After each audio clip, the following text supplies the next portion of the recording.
नमस्कार दोस्तों, मेरे चैनल में आप सभी का स्वागत है। आज मैं आप लोगों को अपना पोर्टफोलियो बताने वाला हूँ। मैंने 2021 में कोरोना के जब भी फर्स्ट कोरोना आया था, फर्स्ट फेज़, उसके बाद से मैंने इन्वेस्टमेंट करना चालू किया था। उसके बाद मैंने क्या क्या गलतियाँ की, कौन से शेयर पिक किए, क्या क्या किया, सब कुछ मैं आपको इस पोर्टफोलियो में दिखाऊंगा। आप पहले मेरी होल्डिंग देख लीजिए। मेरी होल्डिंग का जो अमाउंट है 1,68,989 रुपीज़ का मेरा जो इन्वेस्टमेंट वैल्यू है। ठीक है, 2021 से मैं इन्वेस्टमेंट कर रहा हूँ, लेकिन इसमें मैंने बहुत सारी गलतियाँ की है, इसकी वजह से मैं लॉस में था। लेकिन फिर भी ये टोटल मेरा अमाउंट जो था वो 1.5 लाख ही था। बाकी सब मेरा बोलते हैं ना, अर्न किया इन्वेस्ट किया, अर्न किया इन्वेस्ट किया से वो इन्वेस्ट में आ गया। अभी करंट वैल्यू आप देख सकते हैं 1,83,570 रुपीज़ है। तो 14,581 रुपये और प्रॉफिट में हूँ मैं, जो 8.63% के आसपास का रिटर्न है। ठीक है, तो अभी देखिए मेरे पास होल्डिंग कौन कौन सी है। परसेंटेज आज मैं आपको प्रॉफिट भी दिखा देता हूँ। IEX IEX एक ऐसी कंपनी है, मतलब जिसमें प्रोमोटर होल्डिंग तो है ही नहीं। ठीक है, लेकिन फिर भी ये कंपनी पे ज़्यादा भरोसा लोग करते हैं, इसकी वजह से सबसे ज़्यादा रिटेल इन्वेस्टेड ही है। लेकिन इसका प्रॉब्लम ये है कि पिछले 2 साल से इसमें एक तरह से बोलिए मैं बच गया हूँ, क्योंकि मैंने जब फर्स्ट बाय किया था इसको, तो 21 दिसंबर 2021 में मैंने बाय किया था 246.75 रुपीज़ में 10 क्वान्टिटी। उसके बाद से जब जब ये गिरा है तब तब मैं पिक करते चला गया हूँ। देखिए 10 क्वान्टिटी 10 क्वान्टिटी 10 क्वान्टिटी 9 10 10, फिर 69 क्वान्टिटी मैंने 156 रुपीज़ पे लिया था। उसके बाद फिर देखिए मैंने सिर्फ उठाते ही चला गया 100 क्वान्टिटी, फिर मैंने 129 पे लिया, मतलब जितना गिरा उतना उठाते गया। लेकिन मैंने ये ध्यान नहीं दिया कि ये आगे बढ़ ही नहीं रहा, ब्रेकआउट दे ही नहीं रहा। तो इस तरह से इस कंपनी में तो एक तरह से मैं बजा हुआ हूँ। फिर भी मेरे को भरोसा है कि मैं कभी ना कभी प्रॉफिट जनरेट करूँगा। विप्रो भी मैंने उसी तरह से लिया था। विप्रो की जब विप्रो बहुत ज़्यादा पीक पे था तब मैंने उसको परचेज़ किया था। तो फिर मैंने बीच में इसमें प्रॉफिट बुकिंग कर लिया। 465 का जब भी गया हुआ था तो मैंने उसमें से 20 शेयर मैंने मेरे निकाल दिए। और फिर भी अभी भी मैं देखिए ये 469.85 से समझ लीजिए, फिर 450, फिर 416, 408, 413, ऐसे करके मेरे पास कुल 48 विप्रो के शेयर है जो 12% के मुझे रिटर्न दिए हैं। और देख लीजिए तारीख, देख लीजिए मैंने अभी 11 में 2022 का है, उसके पहले भी मैंने बाय किया हुआ है, लेकिन वो अमाउंट मतलब वो जब मैंने प्रॉफिट बुकिंग किया तो वो वाला पिछला शेयर चला गया। ठीक है, अभी नेक्स्ट हम देख लेते हैं। मेरा टेक महिंद्रा है। टेक महिंद्रा का मैंने अभी भी 7 क्वान्टिटी मैंने बेचा था। टेक महिंद्रा का प्रॉफिट बुक किया था। मैं बोला ठीक है, अभी इन्वेस्ट जब भी किया था बहुत टाइम हो गया था। देखिए 5 मई 2022 को मैंने 1245 रुपये में उठाया था। आज का करंट वैल्यू देख लीजिए 1385 चल रहा है, और मेरा एवरेज वैल्यू देख लीजिए 1114 है यार। ठीक है, 1114 मेरा करंट वैल्यू। तो मैंने थोड़ा सात, मेरे पास 17 शेयर थे, मैंने 7 निकाल दिए, मैं बोला प्रॉफिट बुक कर लूँगा। और फिर इसके बाद मैं ये सब मिल गया, ये सब है टाटा स्टील, और ये सब मैंने अभी इन्वेस्ट किया वापस से, क्योंकि पहले मैंने इन्वेस्ट किया था लेकिन फिर मैं इसमें से निकल गया था। फिर से मैंने इन्वेस्टमेंट इसमें किया है। हाँ, आप डेट देख सकते हैं, जो भी डेट है ये देखिए 18 जनवरी को मैंने 35 क्वान्टिटी, और 16 अगस्त 2022 को मैंने 50 क्वान्टिटी उठाई थी इसकी। ठीक है, एक तरह से ऐसे देखेंगे तो मैंने बहुत सी गलतियाँ की। नाल्को नाल्को मेरा एक सबसे अच्छा शेयर मैं मानता हूँ मेरा है, क्योंकि मैंने इसको जब जब गिरा तब तब उठाया, और उसने उस टाइम पे ब्रेक डाउन भी दिया। जब मैंने फर्स्ट क्वांटिटी मैंने बाई की थी 8 अक्टूबर 2021 को, मैंने 97.85 रुपीज़ पे मैंने खरीदा था इसको। ठीक है, देखिए 23 क्वांटिटी खरीदी, फिर एक क्वांटिटी, फिर एक क्वांटिटी, फिर 20 क्वांटिटी मैंने 89 पे खरीदी। ऐसे करते करते देखिए मैं 68.35 पे मेरी लास्ट बाय थी। ठीक है, इसे करके मेरे पास टोटल 80 शेयर हो गए नाल्को के। और इसका प्रॉफिट देखिए 61.23% का ये प्रॉफिट मुझे दिया है। 61.23% का मुझे इस कंपनी में प्रॉफिट दिया, तो मेरे लिए सबसे मजबूत कंपनी मेरी यही थी। हैप्पीनेस मैन मैंने अभी इन्वेस्ट किया। ट्राइडेंट भी मेरे लिए अच्छा निकला, क्योंकि मेरा जो एंट्री करने का टाइमिंग था वो बहुत परफेक्ट था। देखिए 21 अक्टूबर 2021 को 40 पे आया, क्योंकि इसका पीक था उस समय 65 गया था, तो 40-20 रुपये गिर गया, मैं तुरंत बाय कर लिया। 21 क्वान्टिटी उठाया था, उसके बाद 1-1-10, और फिर देखिए 2-2 करके फिर 47-37 पे मैंने 47 क्वान्टिटी उठाई। और अभी हाल ही में देखिए 26 दिसंबर 2023 में मैंने 137 क्वान्टिटी उठाई थी, जिसकी वजह से मेरा एवरेज होगा 137.47, और मेरा अभी जो मार्केट वैल्यू चल रहा है 44.95। तो इसके हिसाब से इसने मुझे 19% का रिटर्न दिया है एक तरह से। ठीक है, इसमें भी मुझे नुकसान नहीं हुआ। टाटा पावर भी मैंने बहुत बार खरीदा, बहुत बार बेचा, इसने भी मुझे बहुत कमा के दिया है। और अभी मैंने इंडियन रिन्यूएबल एनर्जी जो है उसका देखिए अभी मैंने इन्वेस्टमेंट किया, क्योंकि ये कंपनी मतलब इतना तेज भागने लगी। फिर भी मैं बोला भाई अभी इसका सिर्फ रिटर्न आप देखिए, 18 जनवरी को मैंने अभी किया, मतलब 3-4 दिन पहले, 18 जनवरी 2023, 120 में मैंने खरीदा था, और खुद ही आप देख लीजिए 120 का डायरेक्ट 147 148 चल रहा है रेट। हाँ, 23% का रिटर्न 3 दिन में दिया भाई, और क्या चाहिए तुमको।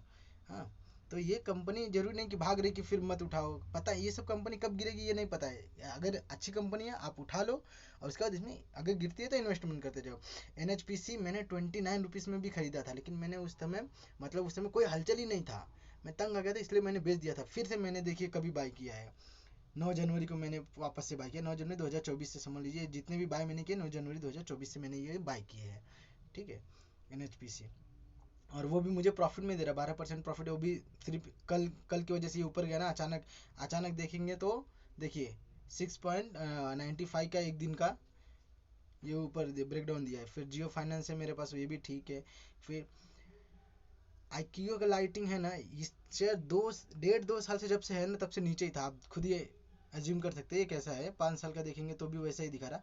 तो मैंने परफेक्ट टाइम पे एंट्री ली थी, और मेरी जो एंट्री देखिए कभी थी, 2 जनवरी को थी, 316 रुपये मैंने इसे बाय किया था। आज का करंट वैल्यू 336, मतलब 20 रुपये का मुझे रिटर्न मिल रहा है इससे, क्योंकि अभी टाइम ज़्यादा नहीं हुआ, इसलिए मेरे लिए ये अच्छा है। फिर देखिए IRFC है, मैंने इसमें भी अभी प्रॉफिट बुकिंग किया, मैंने 20 शेयर निकाल दी, क्योंकि अभी इस समय ये सबसे ज़्यादा दे 22 वीक हाई पे है, 176.25 रुपीज़ सबसे हाई पे वीक पे है, देख लीजिए आप लोग। इसलिए मैंने 20 शेयर निकाल दिए मेरे, मैं बोला 19 शेयर निकाल दिया, मैंने बोला जितना इन्वेस्ट किया वो निकाल देते, अभी इसको छोड़ देते, ये फ्री का शेयर हो गया मेरा। तो अभी ये भी फिर भी 62% का प्रॉफिट के साथ है मेरे पास। और ONGC, अभी आप लोगों का अगर इसके बारे में न्यूज़ नहीं पता तो न्यूज़ देख लीजिए, क्योंकि ये शेयर ऐसा है कि अभी ये रुकने वाला तो है नहीं, मुझे तो नहीं लगता ये रुकने वाला, क्योंकि जो इसके रिगार्डिंग न्यूज आ रही है, जो इससे रिलेटेड न्यूज आ रही है ना, सब इसको ग्रोथ की तरफ बूस्ट कर रही है। इसलिए ये जहाँ भी मिलता है, जितने भी रेट में मिलता है अभी उठा लो, अगर गिरता है तो फिर भी उठा लो। इसलिए मैंने तो ये ले लिया था, देखिए 20 जनवरी को ही मैंने लिया है इसको। तो अभी मुझे इसमें और इन्वेस्टमेंट करता है, लेकिन मैं मेरे प्रॉफिट को ही इन्वेस्टमेंट में कन्वर्ट करूँगा, मैं ऊपर से अभी एक भी पैसा इसमें डालने वाला नहीं हूँ। ठीक है, और उसी तरह है NMDC, ये भी उसी तरह का शेयर है। मैंने अभी इसको, मुझे लेना था तो मैंने भी इसको इसे 20 जनवरी को ही लिया था, जब मैंने ये बेचा था, और ये इंडियन रेलवे का फाइनेंस वाला बेचा था ना, IRFC, उसी के पैसे से मैंने इसमें इन्वेस्टमेंट किया है। ठीक है, ये सब मेरे टोटल इन्वेस्टमेंट हो गया। ये पेनी स्टॉक करके था, कोई तो दोस्त ने सजेस्ट किया था, लेकिन ये बहुत बेकार था, मुझे नहीं पता इसके बारे में कोई जानकारी, कंपनी का डिटेल कुछ नहीं, मैंने ऐसे नाम मात्र ले लिया था। तो स्टार्टिंग में गलती करते। अब आइए देखिए मैं कब से, मतलब मार्केट में हूँ। ठीक है, मैंने जब कहाँ कहाँ गलती की, कौन कौन शेयर मैंने बेच के गलती की है, आप लोगों को उससे पता चल जाएगा। ठीक है, बाकी सब तो मैंने आप लोगों को डिटेल में दिखा दिया। अभी देखिए मैं कब से मार्केट में एंटर हुआ हूँ, स्टॉक मार्केट में। देखिए NHPC, अभी उसी का बात कर रहा था, मैंने 70 रुपये में वापस से बाई किया है, 29.90 रुपीज़ में मैंने खरीदा था और उसे बेच भी दिया था। टाटा पावर 169 में मैंने बेच दिया था, ये मुझे अलॉट ही नहीं हुआ, मैं बाई कर रहा था, ये भी मुझे अलॉट नहीं हुआ। हाँ, ये सब में जो रेड डॉट दिख रहे हैं वो सब मुझे अलॉट नहीं हुए, मैंने बाय कर रहा था। देखिए विप्रो का मैंने बोला था ना, 655.25 को मैंने फर्स्ट लॉट बाय किया था, जो सबसे हाई पे था। उसमें मुझे पता नहीं था कि एंट्री कब लेनी है, एग्जिस्ट कब लेनी है। अब मुझे इसकी प्रॉपर परख है। और देखिए टाटा केमिकल भी है, हिमालय सह्याद्री, ये सबसे बड़ी गलती मैंने की, क्योंकि 2 महीने 3 महीने तक इसमें कोई मूवमेंट नहीं था, इसलिए मैंने लॉस में, 2 रुपये लॉस में मैंने बेच दिया था। आपको ऊपर दिखाता हूँ, 152 में खरीदा था। आज देखिए मेरी कितनी बड़ी गलती हुई है, देख रहे हैं आप, 600% का रिटर्न जनरेट करके दिया है, वो भी 2.5 साल के अंदर, 600% का। मेरा बाइंग डेट देख लीजिए, आपको खुद ही समझ लीजिए, 7 अक्टूबर 2021, 4 अक्टूबर से मैं एंटर किया हूँ। ठीक है, फिर ये 7 अक्टूबर हो गया, उसके बाद ये देखिए 8 अक्टूबर को हिमाद्री सह्याद्री मैंने बाय किया था, फिर भी उसे लॉस में। NHPC में और मैंने क्वांटिटी बढ़ाई थी, ये सब मुझे अलॉट नहीं, 100 का खरीद रहा था लेकिन अलॉट नहीं पाई। सुमितोमो केमिकल मेरे लिए बहुत अच्छा साबित हुआ था, क्योंकि मैं इसको आई थिंक 1.5 महीने में, समझ लीजिए मैं 70 रुपये पर प्रॉफिट में था, तो मैंने 10 क्वान्टिटी था तो मैंने बेच दिया था। ये देखिए मिंडा इंडस्ट्री करके था, अभी तो यूनो मिंडा हो गया है। 1809 में मैंने बाय किया था ना, ठीक है, लेकिन 8090 में मैंने इसे सेल किया था, मतलब सॉरी 1090 में इसको मैंने सेल किया था। मतलब समझ लीजिए एक तरह से मुझे 200 के ऊपर का प्रॉफिट मिल रहा था 10 शेयर पे, मतलब 2000 का प्रॉफिट मुझे मिल रहा था। तो मैंने इधर 2 और इधर ऐसे करके मैंने 12 शेयर टोटल खरीदे थे। तो मैंने 6 शेयर ये 1090 में बेचा था, और मैं ऊपर आपको दिखाता हूँ, और बाकी के 6 शेयर मैंने 1200 के ऊपर के दाम में बेचे थे। और हिमाद्री देखिए मैंने लॉस में सेल कर दिया। हिमाद्री आप देख सकते हैं 50 रुपये 90 पैसे मैंने सेल कर दिया है। तो मुझे हिमाद्री रखना चाहिए था, लेकिन मैंने नहीं रखा क्योंकि उस समय कोई मूवमेंट ही नहीं था। हाँ, सुमितोमो को मैंने ऐड किया हुआ देख सकते हैं आप। ट्राइडेंट मैंने आपको पूरा डिटेल दिखाया। अशोक लेलैंड भी मैंने बेच दिया। ये भी मैंने गलती की, क्योंकि जब मैंने बाई किया था तो मूवमेंट नहीं हो रहा था, इसलिए मैं बेच दिया। क्योंकि किसे है, अभी हम नए नए इन्वेस्टर है, तो हमें रहता है कि भाई कुछ तो मूवमेंट हो, कुछ तो पैसे मिले, तो उसकी गलती में मैंने बेच दिया। अब मेरी सबसे बड़ी गलती है अमृतांजल हेल्थ केयर। जब मैंने इसे बाय किया था उस समय ये पीक पे चल रही थी, और अच्छी न्यूज़ न्यूज़ भी इसके रिगार्डिंग अच्छी थी। लेकिन इसके बाद जब मैंने बाय करना चालू किया तो मैं इसमें समझ लीजिए 8,000 के लॉस में मैंने इसको तो भी निकाल दिया। जनवरी में ही निकाला मैंने 8,000 के लॉस में। मैं आपको उस पर जब भी सेल किया ना, तब भी मैं आपको दिखा दूंगा अमृतांजल। देख लीजिए बाइंग प्राइस, देख लीजिए कितना है, 891, 895। एंड देखिए एनटीपीसी भी मेरे पास, इसको भी मैंने बेच दिया। मेरे पास अच्छी अच्छी कंपनी होने के बावजूद मैंने बेच दिया। देखिए, और ये मिंडा इंडस्ट्री देखिए 1211 में इधर बेचा था, और इधर भी देखिए 1,090 रुपये में इधर बेचा था मिंडा इंडस्ट्री। ठीक है, अशोक लेलैंड भी मैंने बाय किया था। ये नाल्को अपना जो मैंने आप लोगों को पहले ही बता चुका। ये देखिए टाटा मोटर डीवीआर 234.55 में मिल रहा था, मैंने खरीदा भी था, फिर भी मैं गुस्से में एक दिन आके बेच दिया। देखिए अमृतांजल से फिर से देख लीजिए 875.25 पे मैंने इसको मतलब फिर से बाय किया है, सिर्फ बैलेंस बनाने के लिए। उसको बाय करते गया लेकिन लॉस हो गया। देखिए टेक महिंद्रा 1515 में मैंने इसे बाय किया है, और उसको लेवल करने के लिए मैंने फिर से टेक महिंद्रा 1455 में बाई किया। फिर एवरेज में मैंने इसको भी बेच दिया था, इसमें भी मेरा मतलब लॉस नहीं था। फिर देखिए विप्रो का फिर से 10 क्वांटिटी मैंने खरीदा था 546.70 रुपीज़ में। ठीक है, आप लोग देख सकते हैं, ये मुझे अलॉट नहीं हुआ खूबसूरत का। फिनोलेक्स इंडस्ट्री भी आप देख लीजिए 170 में मैंने एंटर की थी, और इसमें भी मैंने प्रॉफिट जनरेट किया। हर में जिसमें मैंने प्रॉफिट जनरेट किया उसमें मैंने दिया। सिर्फ इंडियन एनर्जी एक्सचेंज 235 से जब मैं घुसा था उसके बाद से मैं यहीं पे भी फंस गया था। अमृतांजल देखिए फिर से 6 क्वांटिटी। ऐसे करते करते अमृतांजल का मेरे पास 37 शेयर हो गए थे। कुछ तो 30,000 के आसपास का इन्वेस्टमेंट होगा, और फिर लास्ट में मैंने उसको 7-8 हज़ार के लॉस में मैंने बेच दिया। अभी मैं आपको दिखाता हूँ, जब ये सब मैंने जो बेचे थे ना, एक ही दिन में सब कुछ मैंने बेच दिया था। इसमें आप लोग देख सकते हैं एक ही दिन में मैंने सब कुछ बेचा था। आप लोगों को दिखाता हूँ जब मैंने सेल किया है। अभी सेल का आने दीजिए, ये सब बाय का है। जितने भी अच्छे अच्छे शेयर थे मैंने खरीदे थे, लेकिन उस समय मूवमेंट नहीं हो रहा था, इसलिए मैंने गुस्से में देखिए स्टील लॉस रहे 72.90 रुपीज़ में। अभी मिलेगा हिंदुस्तान कॉपर देख रहे हैं आप 96 पॉइंट। ये सब मैंने बाय किया हुआ है शेयर, देख सकते हैं 270 चल रहा है। मतलब मेरी गलती देखिए आप लोग। हाँ, और स्टील स्टील का देखिए सेल सेल का देखिए 72। अभी डायरेक्ट वो चल रहा है 114 में चल रहा है डायरेक्ट सेल। ठीक है, इंडियन एनर्जी को सिर्फ मैं लेवल में करते गया, इसके बदले में मुझे हिंदुस्तान कॉपर नहीं लेना चाहिए था। मतलब ऐसी मेरी दिमाग पता नहीं कहाँ था। वो होता है स्टार्टिंग में, अभी सबको गलती करते हैं। देखिए आईआरसीटीसी का भी मैंने लिया हुआ था, बाय किया हुआ था 612 512 में। अभी देखिए इसका, नहीं स्टार्टिंग में सब गलती करते हैं। जब देखिए आप मार्केट में आएंगे, आप पहले खुद सीखिए, दूसर क्या कौन क्या बोल रहा है उससे कुछ लेना देना नहीं। आप जब खुद सीखेंगे तो आपको समझ में आएगा। विप्रो देखिए 408 रुपये मैंने फिर से बाय किया, सिर्फ लेवल करेंगे। इंडियन एनर्जी एक्सचेंज देख लीजिए 158 में, मैंने आपको सब डिटेल दिखा दी है। टाटा स्टील देख लीजिए मैंने फिर से बाय किया। सुमितोमो केमिकल देखिए मैंने बोला था ना मैंने बेच दिया है, 484 में मैंने सुमितोमो में प्रॉफिट बुक कर लिया था। टाटा अभी अभी देखिए अब सब सेलिंग का आएगा आपको। देखिए टाटा मोटर डीवीआर मैंने बेच दिया, टाटा पावर मैंने बेच दिया, अशोक लेलैंड मैंने बेच दिया, हिंदुस्तान कॉपर मैंने बेच दिया। हाँ, सब में प्रॉफिट है। इंडियन रेलवे मैंने बेच दिया, सेल मैंने बेच दिया, एनटीपीसी मैंने बेच दिया, एनएचपीसी के सब क्वांटिटी मैंने निकाल, जितने मैंने बाय किए थे सब निकाल दिए। सिर्फ इंडियन एनर्जी एक्सचेंज को लेने के लिए, आईएक्स को लेवल करने के चक्कर में मैंने सब अपने अच्छे अच्छे शेयर को निकाल के गलती कर दी है। ठीक है, ये इतनी बड़ी गलती कोई नहीं करेगा मेरे सिवा। अभी देखिए अमृतांजल को भी मैंने 741 में कहाँ से कहाँ तक। अभी अब आप लोगों को इसके बाद देखिए मेरे शेयर मैंने बंद कर दिया ये सब बेचने के बाद ना। अभी देखिए 23 अगस्त 2022 के बाद से डायरेक्ट आपको 2022 खत्म ही हो जाएगा सितंबर के बाद। देखिए सब सेल सेल देख रहे हैं, सब सेल बाय सेल कर रहा था 2 अगस्त 2023, ये लास्ट डेट है। उसके बाद मैंने सब बंद कर दिया था। देखिए 2 अगस्त 2023। ठीक है, अभी उसके बाद डायरेक्ट आपको ये 31 अक्टूबर 2023 से फिर से मैंने मार्केट में बैक किया हूँ, और थोड़ी और जानकारी लेके थोड़ा और रिसर्च करके उसके बाद मैंने मार्केट में बैक किया और बाय किया। उसके बाद अमृतांजल देखिए मैं कितने लॉस में बेचा हूँ, आप लोगों को दिखा देता हूँ।